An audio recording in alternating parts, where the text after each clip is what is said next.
Friends நேயர்களுக்கு வணக்கம். நான் என்ன துரோகம் செஞ்சேன், யாருக்கு என்ன பாதகம் செஞ்சேன், ஏன் எனக்கு இந்த நிலைமை வரணும் அப்படின்னு ஐயா ஓபிஎஸ் அவர்கள் ரொம்ப புலம்பி தவிச்சிருக்கிறார். அரசியல்ல அன்ஃபிட், இவருடைய அத்தியாயம் க்ளோஸ், இவ்வளவுதான்ப்பா, இதுக்கப்புறம் இவருடைய கதையே இல்லப்பா, சாப்டர் க்ளோஸ்பா இப்படின்னு அரசியல்ல அவரை பத்தி வராத நெகட்டிவ் கமெண்ட்ஸ் கிடையவே கிடையாது அப்படின்றது நிதர்சனமான உண்மை. ஆனா மனம் நொந்து அவர் என்ன சொல்றாரு, வேணும்னா நான் அரசியலை விட்டு விலகிக்கிறேன், என் மேல ஒரு குற்றச்சாட்டை நான் இந்த அளவுக்கு துரோகம் பண்ணேன், அதிமுகவுக்கோ இல்ல அம்மாவுக்கோ நான் இந்த அளவுக்கு நான் துரோகம் பண்ணேன், ஒரு குற்றச்சாட்டு என் மேல வைக்கட்டும், நான் அரசியலை விட்டு விலகுறேன், நான் இதுக்கப்புறம் அரசியல்ல நான் ஈடுபட மாட்டேன், நான் வீட்டிலேயே உக்காந்து வீட்டு வேலையை பாத்துக்கிறேன் அப்படின்ற ரேஞ்சுக்கு ஐயா ஓபிஎஸ் அவர்கள் ரொம்ப மனசு நொந்து என்ன பண்ணிருக்காரு, பேசியிருக்கிறார். இந்த இடத்துக்கு மனநிலைமைக்கு போனதுக்கான காரணம் என்ன, யாரு அப்படின்னு பாத்தீங்கன்னா எடப்பாடி பழனிசாமி தான் அப்படின்றதுல எந்தவித மாற்று கருத்தும் இல்லை. எடப்பாடி பழனிசாமி எல்லாருக்கும் துரோகத்தின் மேல துரோகம் செஞ்சுக்கிட்டு வராரு அப்படின்னு ஓபிஎஸ் உடைய ஆதரவாளர்கள் கும்பிடுறாங்க. எங்க ஐயா இந்த அளவுக்கு போனதுக்கு காரணம் யாருங்க? இன்னைக்கு அதிமுக இருக்கிற பெருந்தலைகள் எல்லாம் பிரிஞ்சு வெளியே கிடக்குறாங்க. இன்னைக்கு அதிமுக ஒரு சத்துவம் இல்லாத சமத்துவம் இல்லாத ஒரு தலைமையில தான் கீழே கிடக்குது கண்டி.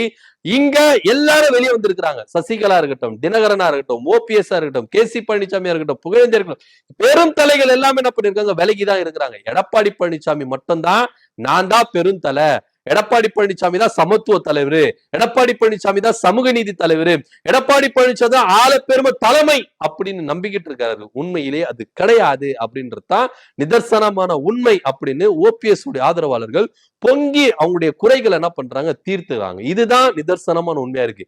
இன்னைக்கு ஐயா ஓபிஎஸ் அவர்கள் எல்லாருமே சொல்றாங்க, நான் திமுக பக்கம் போறேன், நான் கட்சி ஆரம்பிக்க போறேன், எனக்கு எண்ணமே கிடையாது. ஏன் என்ன என்னன்னா அதிமுக ஒன்றிணைக்கணும், அப்ப எடுத்த முடிவுதான் இப்ப எடுக்கிறேன், திமுக பக்கமா போல, தனியா கட்சி ஆரம்பிக்கல அப்படின்றத அவரு நிதர்சனமான உண்மை அப்படின்னு சொல்றாரு. இன்னொன்னு சொல்றாரு, நான் ஏன் அப்படி சொன்னேன், எதுக்கு அப்படி சொன்னேன், சட்டசபை முடிஞ்சோடனே மக்கள் திமுக தான் வரவேற்பாங்க, அவங்க தான் ஆட்சி கட்டையில வரப்போறாங்க அப்படின்னு ஏன் சொன்னேன், எதுக்கு சொன்னேன் அப்படின்னா மக்களுடைய மனநலம் அதுதான்.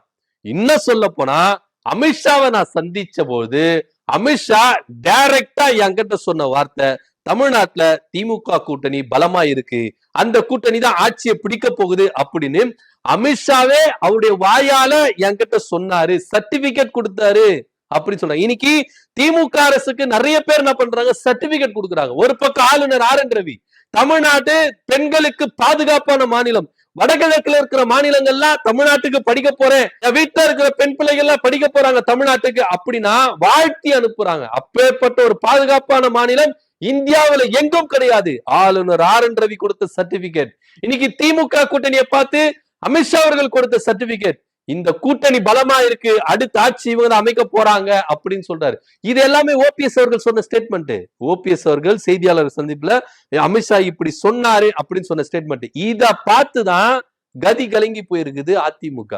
என்னப்பா இப்படி சொல்றீங்களா? இன்னைக்கு அதிமுகவில் இருக்கிற எடப்பாடி பழனிசாமி டீம்ல இருக்கிறவங்க எல்லாருமே ஓபிஎஸ் துரோகி, இவர் அம்மாவுக்கு துரோகம் செஞ்சுட்டாரு, அம்மாவை எப்படி எல்லாம் வளர்த்து எடுத்துட்டு வந்தாங்க, இவங்கள முதலமைச்சரா ஆக்கி அழகு பார்த்தாங்க, அப்பேற்பட்ட அம்மாவுக்கு துரோகம் செஞ்சுட்டாரு, துரோகி அப்படின்னு பட்டம் சுமத்துறாங்க. ஆனா உண்மையிலேயே ஐயா ஓபிஎஸ் அவர்கள் மனம் நொந்து பேசி இருக்கிறார். நான் எந்த வகையிலாவது அதிமுகவின் தொண்டர்களுக்கோ இல்ல அதிமுகவின் தலைவர்களுக்கோ ஒரு விதத்துல நான் துரோகம் செஞ்சேன்னு நிரூபிக்கட்டும், நான் அரசியலை விட்டு விலகிக்கிறேன், நான் இதுக்கப்புறம் அரசியலை பத்தி பேச மாட்டேன், யார பத்தி பேச மாட்டேன் அப்படின்னு சொல்றாருன்னா அந்த அளவுக்கு எடப்பாடி பழனிசாமி கொண்டு வந்து விட்டு விட்டார் ஐயா ஓபிஎஸ் அவர்களே அப்படின்னு தான் ஓபிஎஸ் ஆதரவாளர்கள் எல்லாருமே என்ன பண்றாங்க, குமுறாங்க.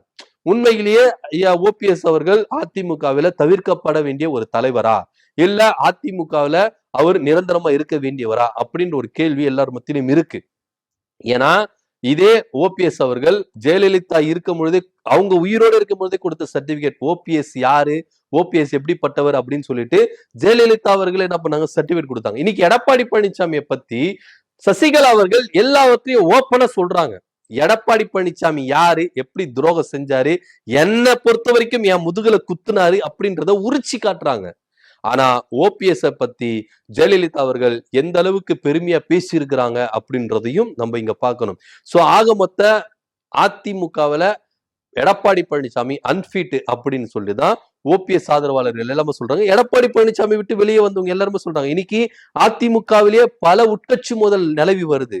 இந்த தேர்தலை எடப்பாடி பழனிசாமி டீம்ல இருக்கிறவங்களே ஒருங்கிணைந்து இந்த தேர்தலை சந்திப்பாங்களா அப்படின்ற ஒரு கேள்வி எல்லார் மத்தியில வந்திருக்கு. அதிமுக எப்பேற்பட்ட ஒரு கட்சி, ஆனா இன்னைக்கு ஒரு பொதுக்கூட்டங்களை கூட அறிவிக்க மாட்டேங்குது. எந்த ஒரு பொதுக்கூட்டம், இதுவே அதிமுக ஜெயலலிதா இருக்கும்போது அரசியல் தேர்தல் டைம்ல எவ்வளவு பரபரப்பா இருக்கும். ஆனா இன்னைக்கு அதிமுக இல்லவே இல்லையே. தேசிய ஜனநாயக போடுற கூட்டணியில அதிமுக பேசுறாங்க. ஆனா அங்க கூட ஜெயலலிதாவுடைய போட்டோவோ எம்ஜிஆருடைய போட்டோவோ அங்க பிரபலமாவல, கட்சி சின்னமோ பிரபலமல்ல. அதிமுக தொண்டர்கள் சோர்வடைஞ்சிருக்கிறாங்க. ஆனா இந்த பக்கம் திமுக கிட்டத்தட்ட ஆல்மோஸ்ட் எல்லா தொகுதிகளை கவர் பண்ணிட்டாங்க, பயங்கரமா கவர் பண்ணிட்டாங்க.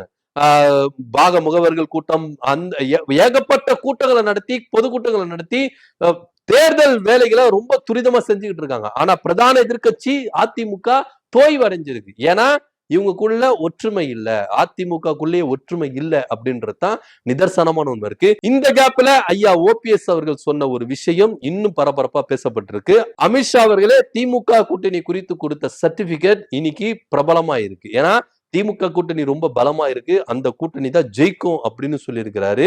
எடப்பாடி பழனிசாமி கூட்டணி ரொம்ப வீக்கா இருக்கு, என்டிஏ கூட்டணி ரொம்ப வீக்கா இருக்குது அப்படின்றத அவர் ஒத்துக்கிறார். ஏன்னா வேற வழி கிடையாது. இப்போ என்டிஏ கூட்டணியில கூட்டணி கட்சி தலைவர்கள் ஒரு ஒற்றுமையா இருக்கிறாங்களா அப்படின்னு ஒரு கேள்வி இருக்கு. கூட்டணி கட்சியில இருக்கிற கட்சி தொண்டர்கள் எல்லாம் ஒற்றுமையா இருக்கிறாங்களா அப்படின்னு ஒரு கேள்வி இருக்கு. மேல் மட்டத்துல நீங்க இணைஞ்சிக்கலாம், ஆனா கீழ் மட்டத்துல இணைஞ்சு வேலை செய்வாங்களா, ஆட்சிக்கு கொண்டு வருவாங்களா அப்படின்னா அது ஒரு பெரிய கேள்விக்குறிதான் இருக்கு. இன்னைக்கு ஐயா ஓபிஎஸ் அவர்கள் அதிமுகவை குறித்தும் எடப்பாடி பழனிசாமி குறித்தும் இந்த அளவுக்கு முன் வந்து வெளியே சொல்றாரு, மனசுக்கு நொந்து வெளியே சொல்றாருன்னா அப்போ எடப்பாடி பழனிசாமி இன்னும் யாருக்கு என்னென்ன துரோகங்கள் செஞ்சிருக்கிறார் எல்லாம் ஒன்னொன்னா வருதுங்க. சசிகலாவை தொடர்ந்து ஓபிஎஸ் தொடர்ந்து நிறைய பேர் இன்னும் வெளியே வந்து எடப்பாடி பழனிசாமி பத்தி சொல்லுவாங்க அப்படின்னு தான் எதிர்பார்க்கப்படுது. இனி யாருக்கும் ஐயா ஓபிஎஸ் உடைய நிலைமை வரக்கூடாது அரசியல்ல. எப்பேற்பட்ட ஒரு அரசியல் கட்சியில எப்பேற்பட்ட ஒரு தலைவரா இருந்தாரு, ஆனா இன்னைக்கு துரோகத்தினால எந்த அளவுக்கு கீழே சரிஞ்சு இருக்கிறாரு அப்படின்றத நம்ம பார்க்கணும். எல்லாத்துக்கும் ஒரு பொறுமை இருக்கு. ஐயா ஓபிஎஸ் அவர்கள் இந்த அளவுக்கு இருக்குன்னா எல்லாத்தையும் விட்டு குத்து பொறுமையா இவரும் ஒரு அதிரடியான அரசியல் செஞ்சிருந்தாருன்னா இன்னைக்கு வேற மாதிரி போயிருப்பாரு அப்படின்ற கருத்தும் ஓபிஎஸ் ஆதரவாளர்கள் மத்தியில இருக்குது. ஆனா எல்லாத்தையும் விட்டு குத்துட்டு பொறுமையா போலான்ற அந்த பொறுமை குணம் தான் இந்த அளவுக்கு ஐயாவை கொண்டு வந்து விட்டுச்சு அப்படின்னும் ஓபிஎஸ் ஆதரவாளர்கள் சொல்றதையும் நம்ம இங்க பதிவு பண்ண வேண்டிய ஒரு விஷயமா தான் இருக்கு. பொறுத்திருந்து பார்க்கலாம் என்ன நடக்க போகுது அப்படின்னு. அமித்ஷா அவர்கள் திமுக கூட்டணி தமிழ்நாட்டுல ரொம்ப பலமா இருக்கு, அவங்கதான் ஆட்சிக்கு வர போறாங்க அப்படின்னு தன்னுடைய திருவாயால சொன்ன விஷயத்த ஐயா ஓபிஎஸ் அவர்கள் போட்டு உடைச்சிருக்கிறாரு. இதை பத்தியோட கருத்து என்ன அப்படின்னு கமெண்ட் பண்ணுங்க. நன்றி, வணக்கம்.